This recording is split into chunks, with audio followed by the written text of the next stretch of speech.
এই রেসিপিটা কি করে করি দেখুন। এটা পুজো আগাতে করতেই হয় মানুষের। তো আমাদের ঘরে তো মা মনসা পুজো, আমাদেরকে মা মনসা পুজো, দুর্গা পুজোর মতন সব কিছু এখানে তৈরি করতে হয়। এখানে দেখুন কড়াইয়ে গুড় চাপিয়েছি, ডেলা গুড়। এটা আমি খইয়ের জন্য পাক করব।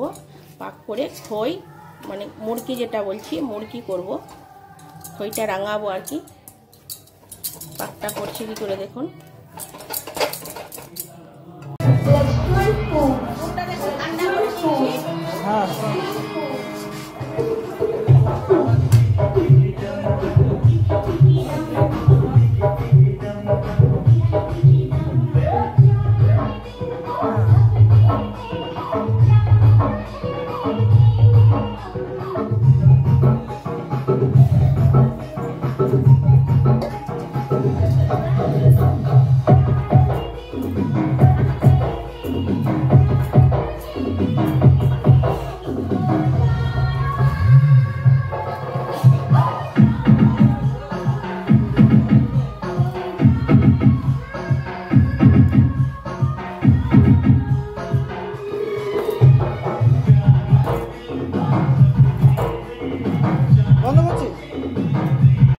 দেখুন আমাদের খই রাঙানো কমপ্লিট হয়ে গেছে।